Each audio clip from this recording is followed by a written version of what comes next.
kamu semua mengenai hal-hal yang berhubungan dengan kehidupan ya, mulai dari percintaan, keuangan, bahkan sampai karir ya.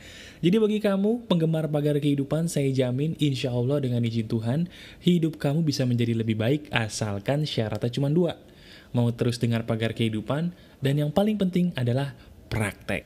Nah ini dia. Ngomong-ngomong soal praktek teman-teman, kali ini saya punya satu hal lagi yang penting untuk kamu praktekkan seandainya kamu ingin merubah hidup kamu ke arah yang lebih baik pastinya ya. Nah kali ini kita akan praktek apa mas bro? Kali ini kita akan praktek mengenai bagaimana cara ajaib saya di dalam mencari rejeki. Betul, saya namakan ini ajaib karena cara ini bisa jadi memang terkesan tidak masuk akal, tetapi kalau kamu mau praktek, cara ini ajaibnya bisa mendatangkan rezeki lebih banyak buat kamu. Sudah siap? Siap pastinya ya. Oke, kita langsung praktek aja. Jadi begini teman-teman, banyak sekali teman-teman saya di pagar kehidupan bertanya, Mas bro, gue lagi susah duit nih, gimana sih caranya kita bisa mendatangkan rezeki dengan cara yang mudah gitu ya, tapi tidak perlu sampai kita empot-empotan, gak perlu sampai kita ngebanting tulang.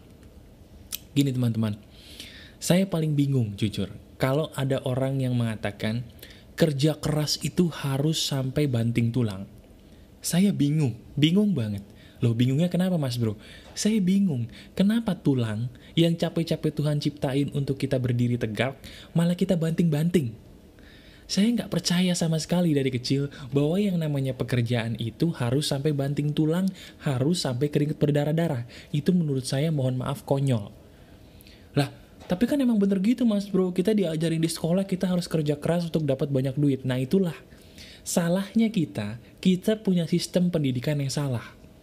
Sistem pendidikan kita ngajarinnya seolah-olah kalau lu pengen jadi orang kaya, lu harus kerja keras, suka nggak suka, lu harus kerja keras, banting tulang, lu banting-banting. Kalau nggak kerja keras, lu pasti mati, lu pasti gagal. Itu yang diajarkan sekolah sampai kita lulus.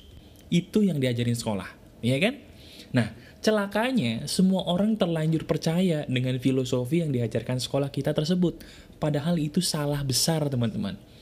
Kamu tidak perlu kerja keras banting tulang untuk mendatangkan rezeki. Tidak perlu.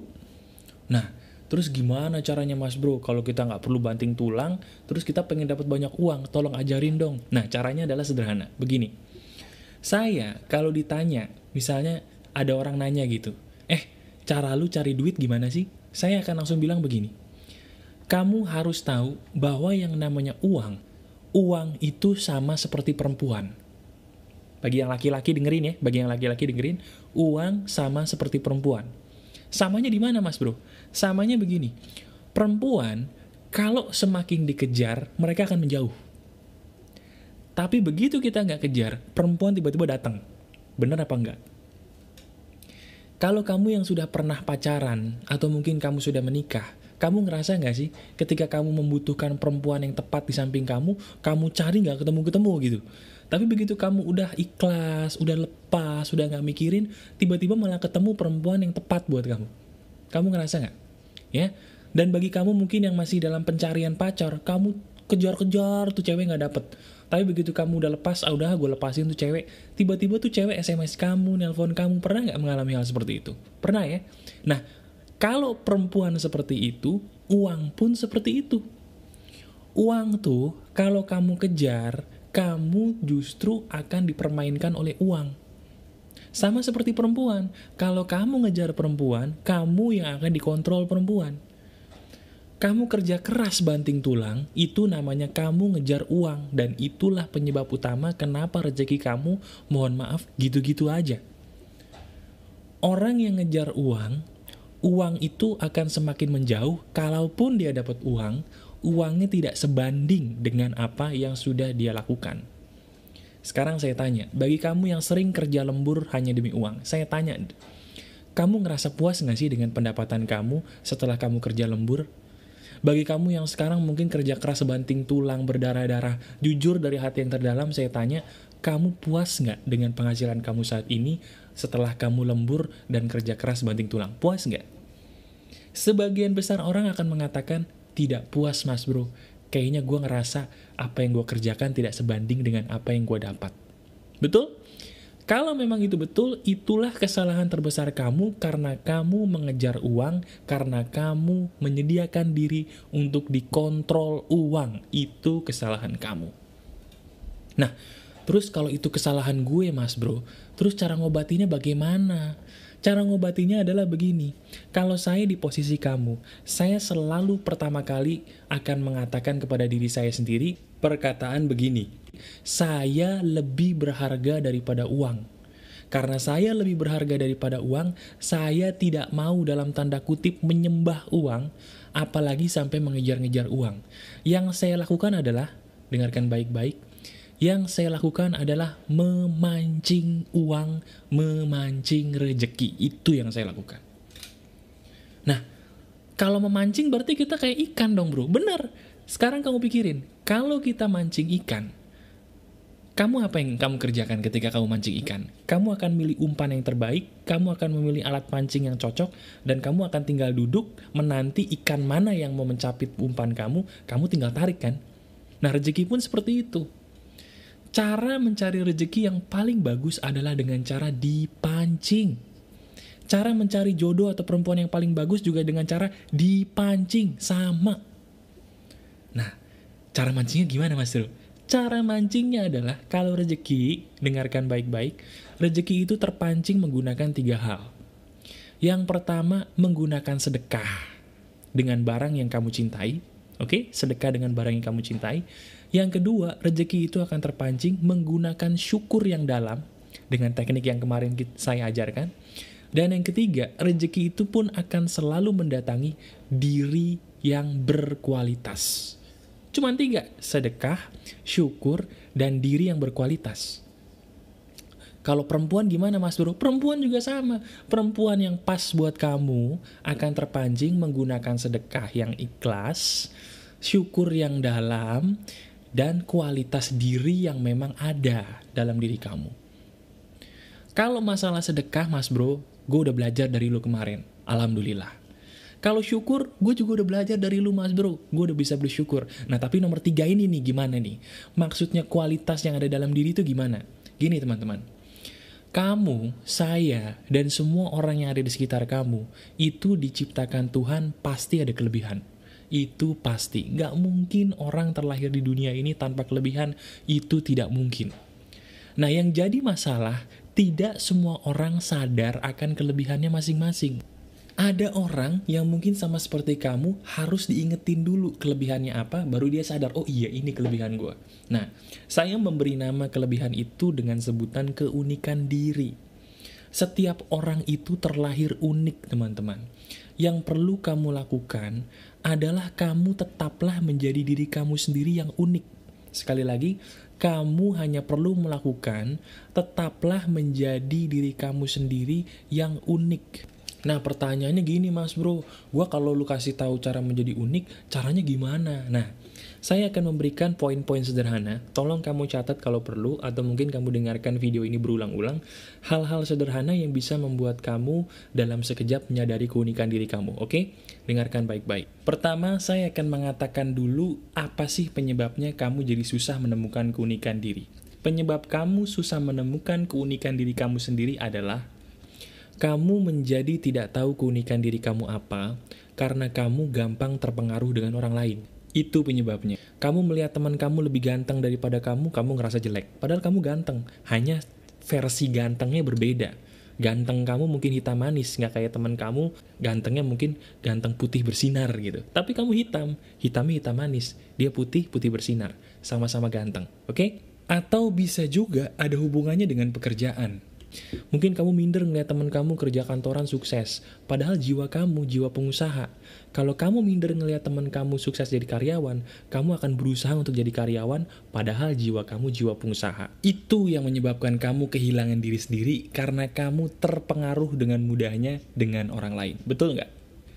Nah, sekarang yang saya minta tolong kamu untuk lakukan adalah pejamkan mata kamu. Pertama, kamu sekarang pejamkan mata kamu. Oke, sambil kamu pejamkan mata, kamu pikirkan hal apa yang baru saja terjadi dalam hidup kamu yang membuat kamu bahagia ketika melakukan itu. Coba, ada nggak hal apa sih yang baru saja terjadi dalam hidup kamu, yang kamu kalau ngelakuin itu tuh happy? Contohnya, mungkin kamu baru main game happy, mungkin kamu baru main bola happy, mungkin kamu baru nyanyi happy. Ada nggak hal yang ketika kamu melakukan itu, baru-baru ini deh, kamu happy? Coba pikirin, sambil merem. Ada nggak? Dari hal yang membuat kamu bahagia tersebut, kamu tanya, gue bahagianya kenapa ya? Apa karena gue mungkin main game? Apa karena mungkin gue ngomong? Apa karena mungkin gue nyanyi? Apa karena mungkin gue masak? Apapun yang menjadi hal penyebab kamu happy tadi, bisa jadi itu bagian dari keunikan karakter kamu. Misalnya gini, mas bro, gue kalau misalnya megang benang, gue happy gak tahu kenapa ya. Nah, bisa jadi keunikan diri kamu adalah segala sesuatu yang berhubungan dengan binatu atau jahit-menjahit. Itu baru soal kesukaan. Begitu juga dengan pakaian. Kayaknya gue nyaman deh kalau misalnya ke mall, gue cuman pakai baju kaos doang sama celana jeans sama sepatu sendal. Kayaknya gue kalau ngikutin temen gue dengan gayanya metroseksual, gue gak nyaman deh. Nah, kalau kamu seperti itu, jadilah seperti itu. Jangan meniru orang lain, itu kuncinya. Sekali lagi, jangan meniru orang lain sedikit pun. Jadilah diri kamu sepenuhnya, seuniknya. Kamu perlu ingat teman-teman, tolong ingat baik-baik. Uang tidak membutuhkan orang pintar.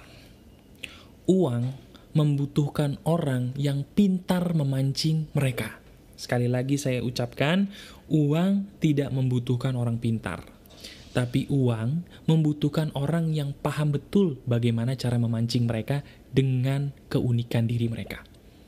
Perempuan pun juga begitu. Perempuan tidak butuh cowok ganteng, perempuan tidak butuh cowok tajir. Yang dibutuhkan perempuan yang baik-baik ya. Yang dibutuhkan perempuan yang baik-baik adalah kamu yang percaya diri dengan keunikan diri kamu sendiri. Titik. Jadi sekarang, saya nggak mau lagi kalau misalnya anak-anak pagar kehidupan bingung. Bingung mencari duit itu caranya gimana?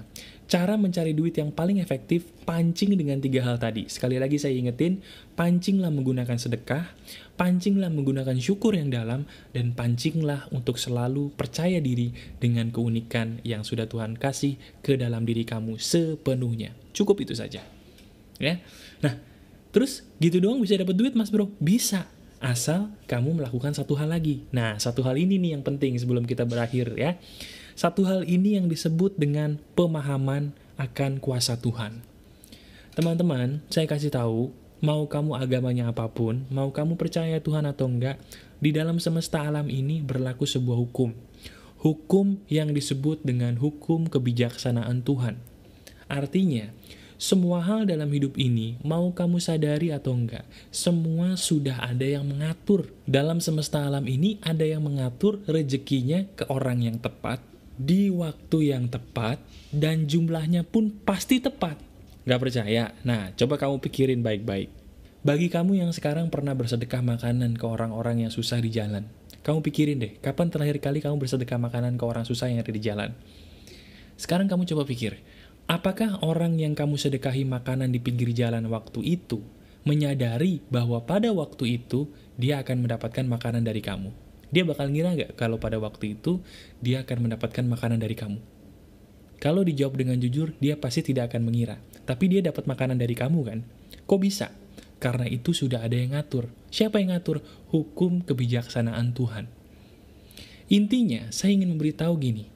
Kamu boleh berikhtiar, kamu boleh berusaha, tapi jangan berharap apa-apa. Sekali lagi, kamu harus berikhtiar, kamu harus berusaha, cuman usahanya sedikit gak perlu banting tulang, sambil kamu mancing rezeki, dan kunci emasnya adalah dilepaskan. Benar, dilepaskan. Kamu boleh berusaha sambil mancing rezeki, tapi kamu jangan terlalu banyak berharap. Karena yang membuat orang kecewa dan frustasi itu sebenarnya bukan rezekinya, bukan usahanya, tapi yang membuat orang frustasi itu adalah harapannya terlalu tinggi sebelum dia beraksi. Itu dia, ya.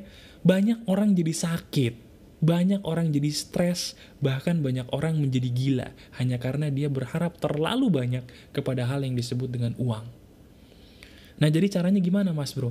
Kamu lakukan trik saya memancing rezeki tadi.